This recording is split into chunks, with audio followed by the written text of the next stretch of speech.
الحمدللہ رب العالمین والصلاة والسلام علی محمد الامین واعوذ باللہ من الشیطان الرجیم بسم اللہ الرحمن الرحیم۔ خواتین و حضرات، ہم میزان کے 7ویں باب کا مطالعہ کر رہے ہیں۔ یہ حدود و تعزیرات کا باب ہے۔ رجم کی سزا کے مقدمات زیر بحث ہیں۔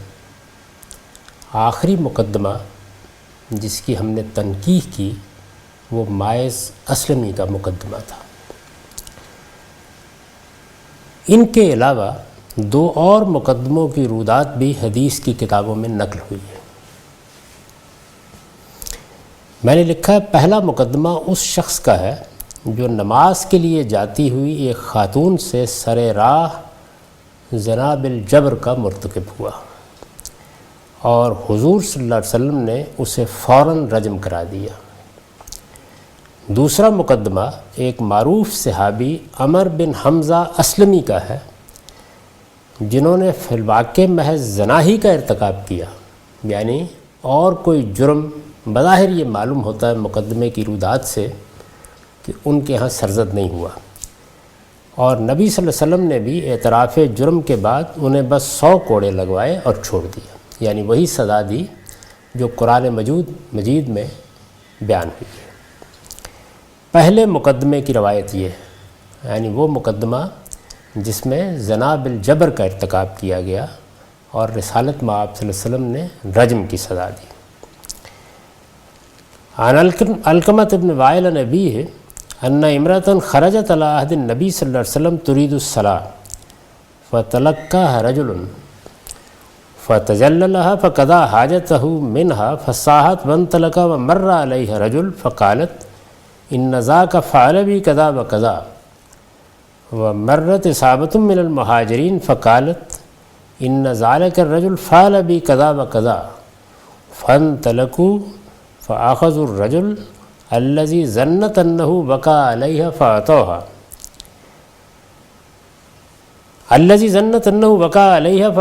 به فقالت نعم هو هذا، فأتوا به النبي صلى الله عليه وسلم فلما أمر به قام صاحبها الذي وقع عليها فقال يا رسول الله أنا صاحبها، فقال لا اذهبي فقد غفر الله لك، وقال للرجل قولا حسنا وقال للرجل الذي وقع عليها ارجموه۔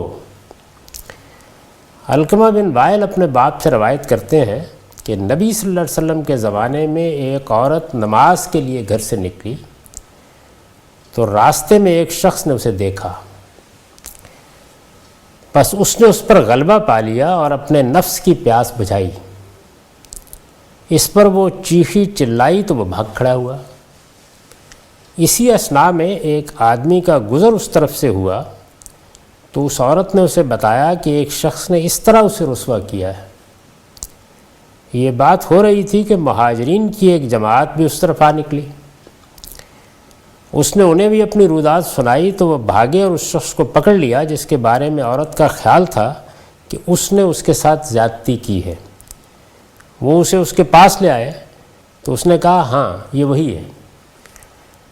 چنانچہ وہ اسے نبی صلی اللہ علیہ وسلم کے پاس لے آئے۔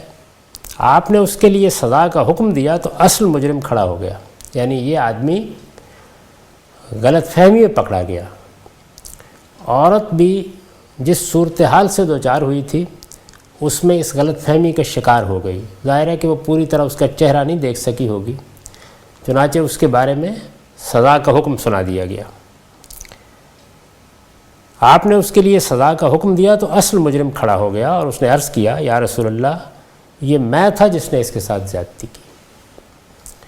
یعنی اب یہ دیکھیے کہ یہ زنا بالجبر کا مجرم ہے، لیکن رسول اللہ صلی اللہ علیہ وسلم کی ذات والا صفات دنیا میں موجود ہے۔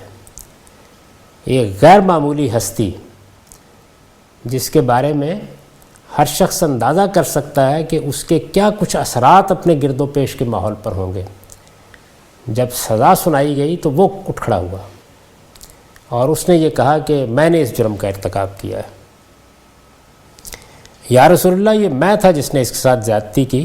اس پر آپ نے عورت سے کہا جا اللہ نے تجھے معاف کر دیا اور اس شخص سے بھی کلمات خیر فرمائے جو شبہ میں پکڑا گیا تھا۔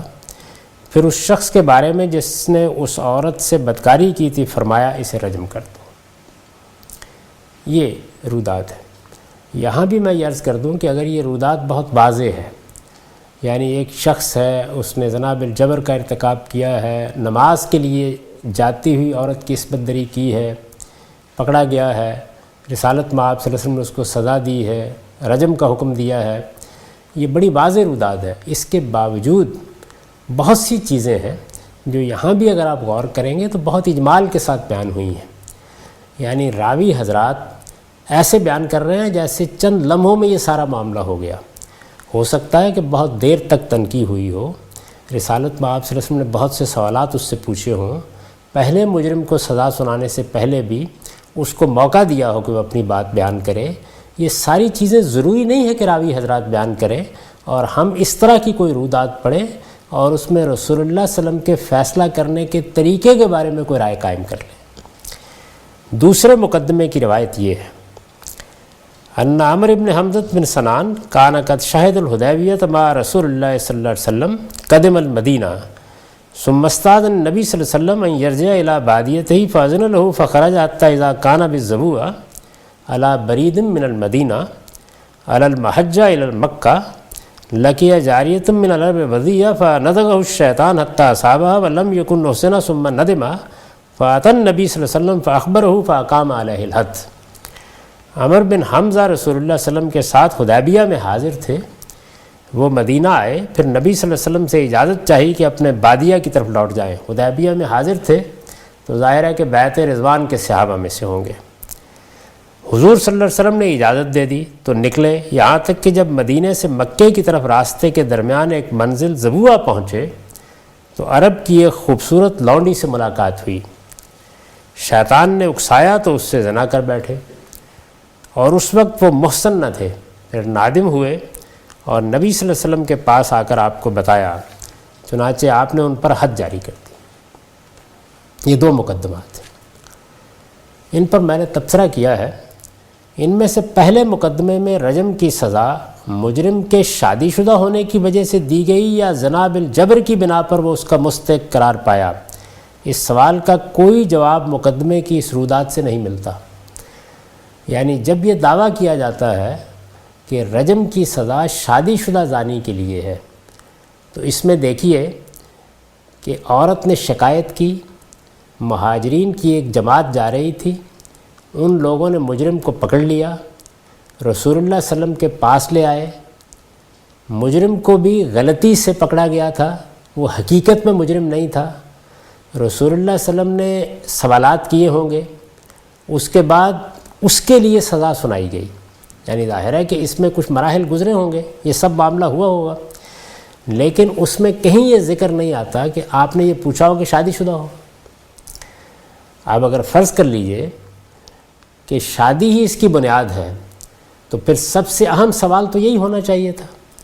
اچھا، آپ یہ کہیں گے کہ جس طرح باقی رودادوں میں بہت سی چیزیں ہیں کہ جو راوی نے بیان نہیں کی، تو یہاں بھی اس کا امکان ہے کہ بیان نہیں کیا ہوگا، تو میں یہ عرض کروں گا کہ پھر باقی رودادوں میں بھی یہ گمان کیوں نہ کیا جائے کہ بہت سی چیزیں ہیں جو حضور نے پوچھی ہوں گی اور راوی نے اس کو بیان نہیں کیا ہے۔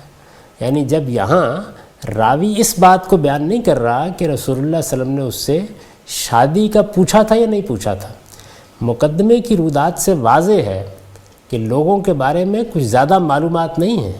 یعنی ایسا نہیں ہے کہ کوئی جلیل القدر صحابہ ہیں، معلوم معروف شخصیات ہیں کہ حضور صلی اللہ علیہ وسلم واقف ہی ہوں گے۔ یہ سوال ہونا چاہیے تھا نا، یعنی اگر مدینے کی چھوٹی سی بستی میں اس سوال کو پوچھنے کی ضرورت نہیں تو آخر پھر مائز سے کیوں پوچھا گیا؟ وہ بھی اسی بستی میں رہتا تھا۔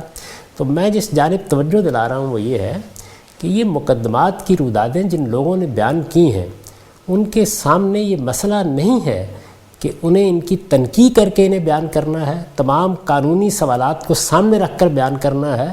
وہ ایک واقعہ دیکھ رہے ہیں، اور جس طرح واقعہ دیکھنے والے لوگ بیان کرتے ہیں، کئی مرتبہ یہ حادثہ پیش آیا ہوگا کہ کہیں کوئی جرم ہو گیا، کسی نے کسی کو مار ڈالا، کسی نے کسی کو گالی دی، کسی نے آگ لگا دی، پھر لوگ اس کو بیان کر رہے ہوتے ہیں۔ ہمارے ہاں تو اب ریڈیو اور ٹیلی ویژن کے اوپر اس طرح کے بیانات نشر ہوتے ہیں۔ یہ دیکھیے کہ وہ بیانات کس طرح کے ہوتے ہیں۔ یہ بھی انسان ہیں اور جو لوگ یہاں روایت کر رہے ہیں وہ بھی انسان ہیں۔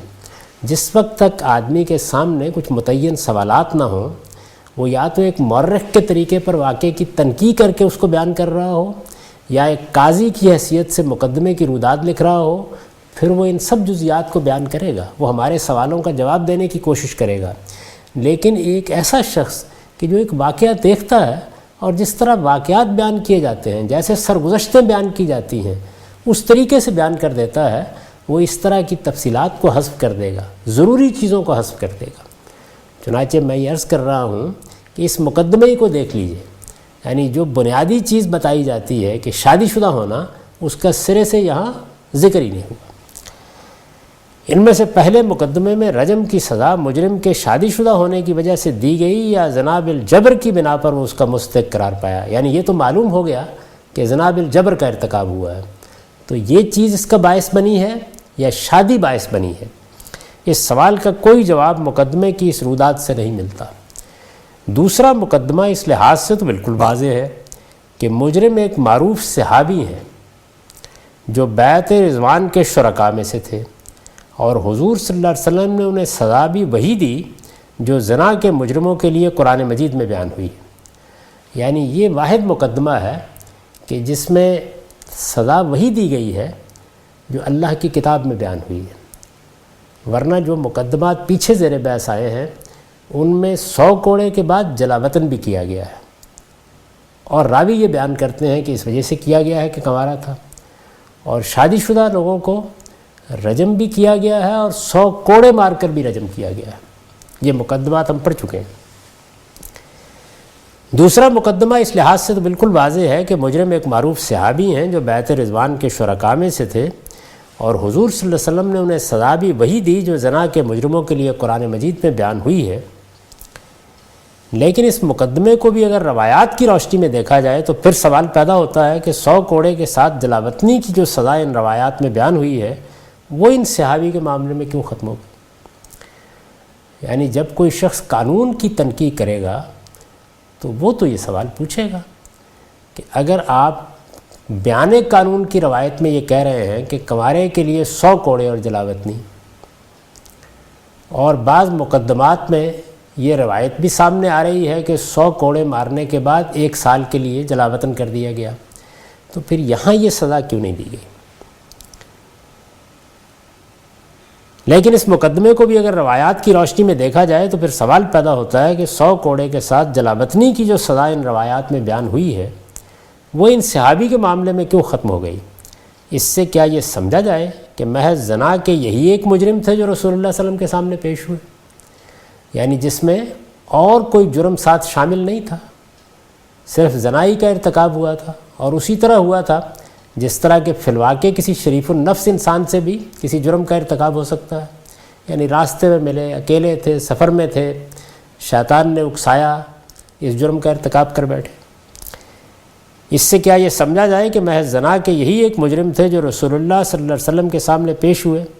ان کے علاوہ جتنے مجرموں کو 100 کوڑے کے ساتھ جلاوطنی کی سزا بھی دی گئی وہ محض زنا ہی کے مجرم نہیں تھے، اس کے ساتھ کسی دوسرے جرم میں بھی ملوث رہے تھے جس کی پاداش میں تازیانے کی سزا کے بعد وہ جلاوطن کر دیے گئے۔ یہ سوالات ہیں، یہ سوالات ظاہر ہے کہ ان رودادوں کے بارے میں پیدا ہوں گے۔ اگر کوئی شخص اس سے قانون اخذ کرنا چاہے گا تو وہ یہ پوچھے گا۔ میں نے تمام مقدمات پر تبصرہ کر دیا ہے، اس کا خلاصہ سامنے رکھیے، یعنی صورتحال کیا ہے؟ صورتحال یہ ہے کہ ایک غلطی تو اس مسئلے پر بحث کرنے والے لوگ یہ کرتے ہیں کہ وہ بیان قانون کی روایات کو اور مقدمات کی روایات کو ایک درجے میں رکھ دیتے ہیں۔ میں نے یہ توجہ دلائی ہے کہ ایسا نہیں ہو سکتا۔ بیان قانون کی روایت میں تو اگر رسالت مآب صلی اللہ علیہ وسلم کی نسبت سے کوئی بات بیان کی جا رہی ہے تو آپ نے واضح کیا ہوگا کہ یہ جرم ہے، اس کی یہ سزا ہے۔ مقدمے کی رودات جو شخص بیان کرے گا وہ اگر قاضی ہے، وہ اگر وکیل ہے، وہ منصب افتاء پر فائز ہے، وہ اس مقدمے میں کوئی قانونی حیثیت رکھتا ہے تو پھر تو معاملے کی نوعیت اور ہو جائے گی۔ لیکن اگر رودات بیان کرنے والے بیان کر رہے ہیں تو وہ اطلاق کو جس طرح دیکھ رہے ہیں اس طرح بیان کر رہے ہیں. ان کے سامنے نہ اس بات کا شعور ہے کہ یہ مسئلہ کیا ہے، اس کی نوعیت کیا ہے، سزا کیوں دی جا رہی ہے، رسالت میں آپ صلی اللہ علیہ وسلم نے کن چیزوں کو ملحوظ رکھا ہے، قاضی کے سامنے اصل رودات کیا ہے. یہ سب باتیں ضروری نہیں ہے کہ ان کے شعور میں ہوں یا وہ اس شعور کے ساتھ اس کو بیان کریں. وہ تو ایک معاملے کو بیان کر رہے ہیں جس طرح کے دیکھتے ہیں. تو اس وجہ سے ان دونوں چیزوں کو ایک جگہ نہیں رکھا جا سکتا. دوسری چیز جس کی طرف میں نے توجہ دلائی ہے وہ یہ ہے کہ یہ روایات اور یہ مقدمات سب انتہائی متناقض ہیں، اور اخبار احاد کی بنا پر اگر کوئی بات ہمارے علم میں آتی ہے تو سرآنکھوں پر، لیکن اگر وہ بات بظاہر ایسی معلوم ہو رہی ہے جس سے قرآن کا نسخ ہو رہا ہے، جس سے قرآن کے حکم میں تغیر و تبدل ہو رہا ہے، تو پھر اس کی تنقیح کرنا پڑے گی، اس کا پوسٹ مارٹم کرنا پڑے گا، یہ دیکھنا پڑے گا کہ وہ کیا بات ہے. چنانچہ میں نے یہی جسارت کی ہے، یعنی ان تمام مقدمات پر تبصرہ کر کے آپ کو یہ بتایا ہے کہ دیکھیے وہ کیا سوالات ہیں جو قانون کے نقطہ نظر سے ان مقدمات کے بارے میں پیدا ہوتے ہیں، ان میں کس طرح کے تضادات ہیں، راویوں نے کس طرح سے اہم چیزوں کو چھوڑ دیا ہے، اور جو کچھ بیان کیا ہے اس کے بارے میں بھی نہیں کہا جا سکتا کہ صحابہ کرام نے، اگر پہلے راوی وہی ہیں تو جس طرح بات بیان کی ہوگی اسی طرح باقی لوگوں نے آگے اسے روایت کیا ہے. ہم یہ جانتے ہیں کہ آگے روایت بالمعنی ہوئی ہے، یعنی کسی شخص نے بات سمجھی ہے. اب سمجھی ہے کا کیا مطلب ہوتا ہے؟ یعنی اس کے فہم کے مطابق بات کیا تھی، اس نے اپنے فہم کے لحاظ سے کچھ تفصیلات حذف کر دی، یعنی کچھ باتیں جو اس کے خیال کے مطابق اہم نہیں تھیں ممکن ہے کہ اس نے بیان ہی نہ کی.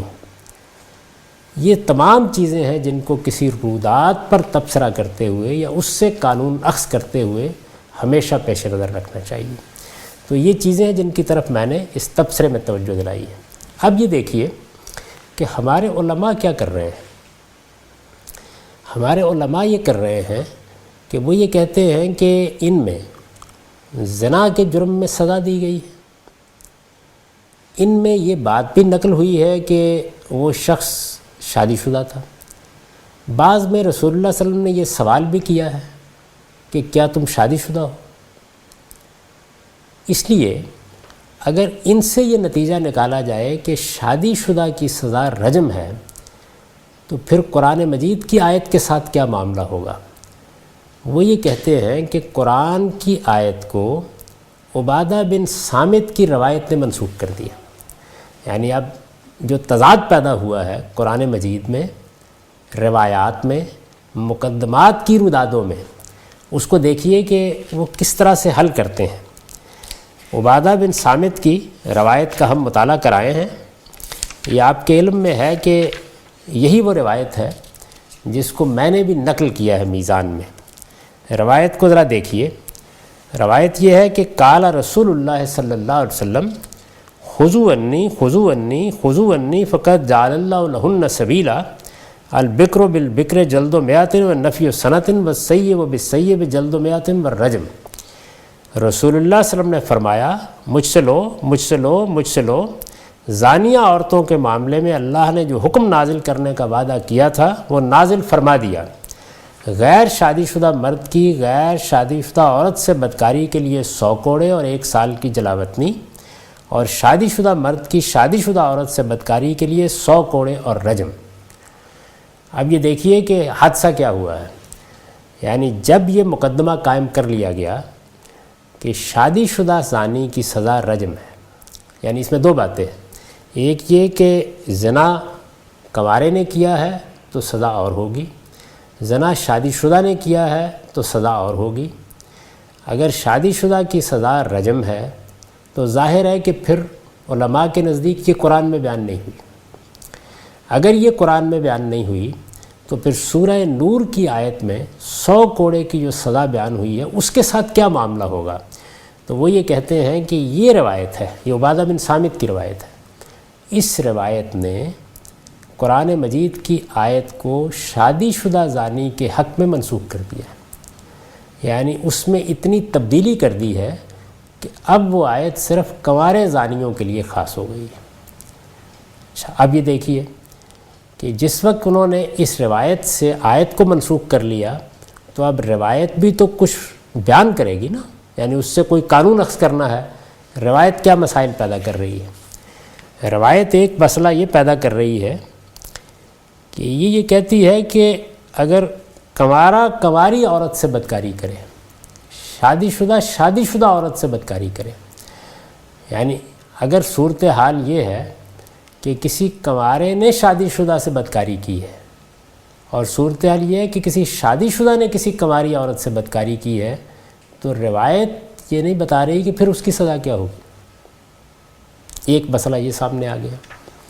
دوسرا مسئلہ یہ سامنے آ گیا کہ اس میں کنوارے کی سزا یہ بیان ہو گئی ہے کہ جلد و میاتن و نفی و ثنا، اسے 100 کوڑے مارے جائیں گے، اسے 1 سال کے لیے جلا وطن بھی کیا جائے گا۔ اور شادی شدہ کی سزا یہ بیان ہوئی ہے کہ اسے 100 کوڑے مارے جائیں گے اور رجم بھی کیا جائے گا۔ اب یہ دونوں مسئلے پھر بڑی اہمیت اختیار کر گئے۔ یعنی پہلا مسئلہ تو یہ تھا کہ اس میں جو سزا بیان ہوئی ہے وہ تو اس طرح نہیں بیان ہوئی جس طرح کے لوگ اس کو سمجھ رہے ہیں، وہ اس سے مختلف طریقے سے بیان ہوئی ہے۔ اس میں 100 کوڑے اور جلاوطنی کی سزا اس صورت میں بیان کی گئی ہے جبکہ کنوارا کنواری کے ساتھ بدکاری کر رہا ہو، اور 100 کوڑے اور رجم کی سزا اس صورت میں بیان کی گئی ہے جبکہ شادی شدہ کے ساتھ بدکاری کر رہا ہو۔ اور اس کے بعد پھر شادی شدہ کو بھی 100 کوڑے اور رجم دونوں سزائیں دینے کے لیے کہا گیا ہے، اور کنوارے کو بھی 100 کوڑے اور جلاوطنی دونوں سزائیں دینے کے لیے کہا گیا ہے۔ انہوں نے دیکھا کہ اس روایت پر تو رسول اللہ صلی اللہ علیہ وسلم نے اس طرح سے عمل نہیں کیا، یعنی ایسا تو ہوا ہے کہ بعض مجرموں کو 100 کوڑے مارنے کے بعد جلا وطن کر دیا گیا، لیکن 100 کوڑے رجم سے پہلے نہیں مارے گئے۔ تو انہوں نے ان واقعات سے، یا دوسرے لفظوں میں یہ کہیے کہ اس عمل سے روایت کو منسوخ کر دیا۔ ہمارے ہاں فقہاء و علماء کا عام طریقہ یہی ہے، یعنی وہ اگر اس طرح کا تضاد دیکھتے ہیں یا اس طرح کا تناقض دیکھتے ہیں تو پھر نسخ کے اصول کا اطلاق کرتے ہیں۔ قرآن کو روایت سے منسوخ کر دیا اور روایت کو رسول اللہ صلی اللہ علیہ وسلم کے عمل سے منسوخ کر دیا۔ میں اس کے بارے میں بھی توجہ دلا چکا ہوں کہ اس عمل کی بھی صورت یہ بن گئی ہے کہ پھر سیدنا علی رضی اللہ عنہ اپنے زمانہ حکومت میں آ کر ہمیں یہ بتاتے ہیں کہ نہیں، معاملے کی نوعیت تو یہ نہیں ہے، میں تو قرآن مجید کے حکم کی پیروی میں 100 کوڑے ماروں گا اور اگلے دن رسول اللہ صلی اللہ علیہ وسلم کے عمل کی پیروی میں رجم کروں گا۔ سوال ظاہر ہے کہ یہ پیدا ہوگا کہ پھر قانون کیا بنا؟ یہ صورتحال ہے جو اس وقت ہمارے ہاں قرآن مجید کی آیت ان روایات اور مقدمات کے تضادات سے پیدا ہو گئی ہے۔ اس الجھن کا آپ اگر کتابوں کا مطالعہ کریں، فقہاء کی تنقیحات کا مطالعہ کریں، شارعین حدیث نے جو کچھ لکھا اس کا مطالعہ کریں، تو آپ اس نتیجے پر پہنچ جائیں گے کہ کوئی حل نہیں۔ یعنی حقیقت یہ ہے کہ یہ ایسی صورتحال بن جاتی ہے کہ جس کو کوئی آدمی اگر کسی اور کے سامنے نہ بھی پیش کرے، خود اپنے ہی سامنے پیش کرے، تو اپنے ضمیر کو مطمئن نہیں کر پاتا کہ یہ میں کیا پڑھ رہا ہوں، خدا کا دین پڑھ رہا ہوں، خدا کے پیغمبر کے واقعات پڑھ رہا ہوں، کیا اسلامی قانون اسی طریقے سے دیا گیا تھا؟ کیا اس میں قرآن مجید اور روایات اور مقدمات کے مابین باہمی ربط یہی تھا؟ کیا یہ جو روایت قرآن مجید کو منسوخ کر رہی ہے یہ قانون کو اس صورت میں بیان کر رہی ہے کہ اس سے قانون اخذ کیا جا سکے؟ اس میں بات اس طریقے سے کیوں بیان ہوئی ہے؟ اس میں جو بات بیان ہوئی ہے اسے پھر ہمارے فقہاء و علماء نے قبول کیوں نہیں کیا؟ تو یہاں کیا ہو رہا ہے؟ یہاں ہو رہا ہے کہ قرآن مجید جو کچھ کہہ رہا ہے اسے بھی قبول نہیں کیا جا رہا، روایت جو کچھ کہہ رہی ہے اسے بھی قبول نہیں کیا جا رہا، اور عمل سے جو کچھ معلوم ہو رہا ہے اس میں بھی بہت کچھ تنقیحات ہو گئی ہیں، اس لیے کہ وہاں بھی کنوارے کو 100 کوڑے مارنے کے بعد جلا وطن کیا گیا ہے۔ اب پھر وہ تنقیحات ہیں کہ وہ جلا وطنی جو ہے اسے تعزیر کی جگہ پہ رکھا جائے، کہاں رکھا جائے؟ اس صورتحال میں امام حمید الدین فراہی نے وہ خدمت انجام دی ہے جس کو آپ ہماری گفتگوؤں میں دیکھتے ہیں، یعنی ہم اس معاملے کو کیسے دیکھ رہے ہیں۔ اس میں ظاہر بات ہے کہ وہی متقدم ہیں، سب سے پہلے انہوں نے اپنے ایک نوٹ میں یہ توجہ دلائی کہ یہاں غلطی کیا ہوئی ہے۔ غلطی وہی ہے جس کو میں اصول کے طور پر کئی مرتبہ عرض کر چکا ہوں کہ دو راستے ہیں۔ ایک راستہ یہ ہے کہ ہم روایت کی روشنی میں قرآن کو دیکھیں، دوسرا راستہ یہ ہے کہ ہم قرآن کی روشنی میں روایت کو دیکھیں۔ ہمارا علم بدقسمتی سے پہلا راستہ اختیار کر چکا ہے، یعنی وہاں روایت کی روشنی میں قرآن کو دیکھا جاتا ہے، اور روایت کی میں تھوڑی سی وضاحت کر دوں۔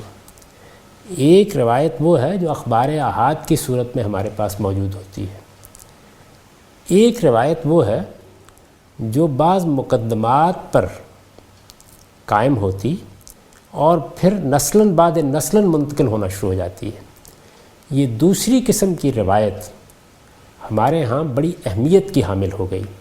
اسی کو فقہا اجماع سے تعبیر کرتے ہیں، یعنی ایک اجماع تو وہ ہے کہ رسالت مآب صلی اللہ علیہ وسلم سے دین کی روایت پر اجماع ہو گیا ہے، اور ایک چیز یہ ہے کہ ایک معاملہ ہوا ہے، ایک واقعہ ہوا ہے، اس واقعے کا ایک فہم سلف سے خلف تک منتقل ہو رہا ہے، اس میں بظاہر اتفاق محسوس ہوتا ہے، اس کو بھی روایت سے تعبیر کیا جائے گا۔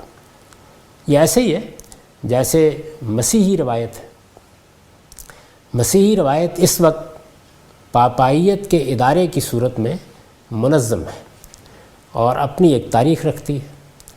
اس کو بائبل کی روشنی میں سمجھا جائے اور یہ دیکھا جائے کہ اس میں کیا چیز صحیح ہے کیا غلط ہے، یا اس روایت کی روشنی میں بائبل کو سمجھا جائے۔ مسیحی دین کے علماء یہی طریقہ اختیار کرتے ہیں، یعنی اسی روایت کی روشنی میں بائبل کو سمجھتے ہیں۔ چنانچہ تثلیث کا عقیدہ، کفارے کا عقیدہ اور اسی طرح سے دوسرے بہت سے عقائد اور نظریات وہ پھر بائبل میں داخل کرنے کی کوشش کی جاتی ہے، یا بائبل کے بعض ایسی عبارات سے جن میں کچھ اجمال ہوتا ہے انہیں عکس کرنے کی کوشش کی جاتی ہے۔ قرآن مجید کی روشنی میں آپ سب چیزوں کو دیکھیں گے، یہ ایک دوسرا طریقہ ہے۔ امام حمید الدین فراہی نے اسی طریقے کو زندہ کیا ہے، یعنی لوگوں کو توجہ دلائی ہے کہ ہمارے پاس دین کا مستند ترین ماخذ بھی قرآن مجید ہے، ہمارے پاس اس وقت کی روایت کا مستند ترین ماخذ بھی قرآن مجید ہے، ہمارے پاس عربی زبان کا مستند ترین ماخذ بھی قرآن مجید ہے، ہمارے پاس عرب جاہلی کو جس میں قرآن نازل ہو رہا ہے اس کی روایات کے ساتھ سمجھنے کا مستند ترین ماخذ بھی قرآن مجید ہے، ہمارے پاس رسالت مآب صلی اللہ علیہ وسلم کی سیرت اور آپ کے فیصلوں کو سمجھنے کا بھی مستند ترین ماخذ قرآن مجید ہے۔ قرآن مجید کی یہ حیثیت کہ وہ میزان اور فرقان ہے، یہ اسی صورت میں مانی جا سکتی ہے کہ ہر چیز کو آپ اس کی روشنی میں دیکھیں۔ میں آپ سے عرض کرتا ہوں کہ روایات سے جو لوگ متاثر ہو جاتے ہیں انہیں ایک نظر بائبل کی روایات پر ڈال لینی چاہیے۔ جن لوگوں نے بائبل کا مطالعہ کیا ہے وہ جانتے ہیں کہ بچھڑے کی پرستش کا واقعہ پیش آیا ہے، یعنی یہ ایک واقعہ ہے۔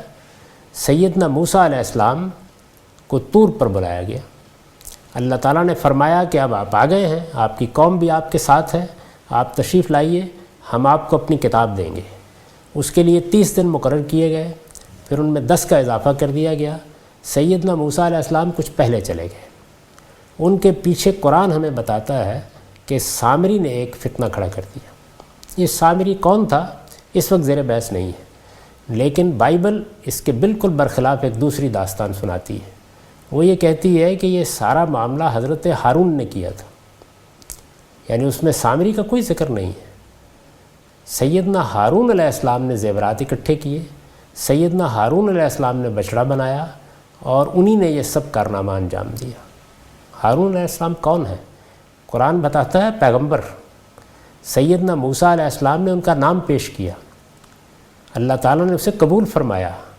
جس طرح سیدنا موسیٰ علیہ السلام کو رسالت کے منصب پر فائز کیا گیا، ان کو بھی ان کا مددگار بنا دیا گیا، اللہ نے ان کو بھی اسی طرح منتخب کیا۔ اس جلیل القدر انسان کے بارے میں جس کو اللہ تعالیٰ نے یہ شرف بخشا کہ پھر بعد کی پوری تاریخ میں انہی کا خاندان ہے جو مذہبی خدمات انجام دیتا رہا ہے، بلکہ بیت المقدس کے بعض حصوں میں انہی کے خاندان کے لوگ داخل ہو سکتے تھے، وہ ہارون ہے۔ ان کے بارے میں بائبل ہم کو یہ بتاتی ہے۔ اب دو طریقے ہیں، ایک یہ ہے کہ بائبل کو اصل قرار دیا جائے اور قرآن مجید میں تعویل کرنے کی کوشش کی جائے، دوسرا طریقہ یہ ہے کہ یہ مان لیا جائے کہ روایت اس درجے میں، یعنی انہوں نے اپنے مستند ترین مجموعے میں اس کو شامل کر دیا ہے۔ بائبل کا جو مجموعہ ہے بڑے اہتمام کے ساتھ مرتب کیا گیا ہے، یہودی قوم کا اس پر اجماع رہا ہے۔ یہ مان لیا جائے کہ یہ روایت جو اس میں بیان کی گئی ہے، بہرحال یہ روایت کسی اور آسمان سے نازل ہوئی ہے۔ اسی طرح ایک دوسری چیز دیکھیے، اسی واقعے میں یہ ذکر آتا ہے کہ بنی اسرائیل نے اپنے زیورات دے دیے۔ یہ زیورات انہوں نے اپنے سرداروں کے پاس رکھوائے تھے، آ کے مطالبہ کیا، انہوں نے زیورات واپس کر دیے۔ یہ زیورات انہوں نے جا کے سامری کے حوالے کیے اور سامری نے اس سے ایک بچڑا بنا لیا، اور پھر اس میں یہ صنعت پیدا کر دی کہ اس میں ڈکرانے کی آواز بھی آتی تھی، بیل کسی آواز بھی نکلتی تھی۔ بائبل یہ بیان کرتی ہے کہ یہ زیورات بنی اسرائیل کے نہیں تھے، بلکہ یہ وہ مصر کے لوگوں سے لوٹ کے لے آئے تھے، اور اس کا طریقہ یہ اختیار کیا گیا تھا کہ آنے سے پہلے زیورات مانگے گئے، جیسے عاریتاً کوئی چیز لی جاتی ہے اور پھر وہ ان کو ساتھ لے کے آ گئے۔ بائبل مزید بیان کرتی ہے کہ یہ زیورات سیدنا موسیٰ علیہ السلام کے ایما سے لیے گئے تھے۔ وہ مزید وضاحت کرتی ہے کہ سیدنا موسیٰ علیہ السلام کو بھی اس کی ہدایت اللہ تعالیٰ نے کی تھی۔ قرآن مجید ایسی کوئی بات بیان نہیں کرتا۔ اب کیا یہ مان لیا جائے؟ تو روایات کو خواہ وہ قرآن سے پہلے کی ہوں یا قرآن سے بعد کی ہوں، قرآن مجید ہی کی روشنی میں دیکھنا چاہیے۔ یہ جو قرآن مجید اپنے بارے میں کہتا ہے کہ وہ مہیمن ہے، وہ نگران ہے، اس کی حیثیت حق و باطل کے لیے ایک میزان کی ہے، ایک ترازو کی ہے۔ وہ یہی بتانا چاہتا ہے کہ اللہ تعالیٰ نے خاص اہتمام کے ساتھ یہ کتاب اتاری ہے۔ جب نبوت کا سلسلہ ختم ہو گیا ہے تو اس کتاب کو حتمی حجت کی حیثیت سے انسانوں کو دیا ہے۔ یہ انہی الفاظ میں ہے جن میں نازل کی گئی ہے، اس میں روایت بالمعنی کا طریقہ نہیں ہے، اسے اللہ تعالیٰ نے خود ترتیب دیا ہے۔ یہ مسلمانوں کے اجماع اور تواتر کے ساتھ منتقل ہوئی ہے اور اسی طرح ہمارے پاس موجود ہے۔ اس وجہ سے یہی کتاب حکم ہوگی، یہی فیصلہ کرے گی، یہی بتائے گی کہ حق کیا ہے اور باطل کیا ہے۔ تو میں آپ سے عرض کروں کہ یہ کوئی سادہ مسئلہ نہیں ہے، یعنی یہ ایک پورا رویہ ہے۔ یا آپ روایت کو، ٹریڈیشن کو بنیاد بنائیں گے، اسی کا ایک حصہ یہ اخبار احاد ہوتی ہیں۔ آپ اجماع کو بنیاد بنائیں گے، میں یہ دوسرے اجماع کی بات کر رہا ہوں کہ کسی چیز کا فہم ہے جس پر لوگوں کا نسل بعد نسل اتفاق چلا آ رہا ہے، آپ اس کو بنیاد بنائیں گے تو صورتحال وہی ہوگی جس کی تصویر میں آپ کے سامنے رکھ چکا ہوں۔ میں اس کی مزید تنقید کر کے آپ کو یہ بتاؤں گا کہ ہمارے علماء نے معاملے کو کیسے لیا ہے اور اس کے نتیجے میں دین کے فہم اور دین کے علم کی کیا تصویر ہمارے سامنے آتی ہے۔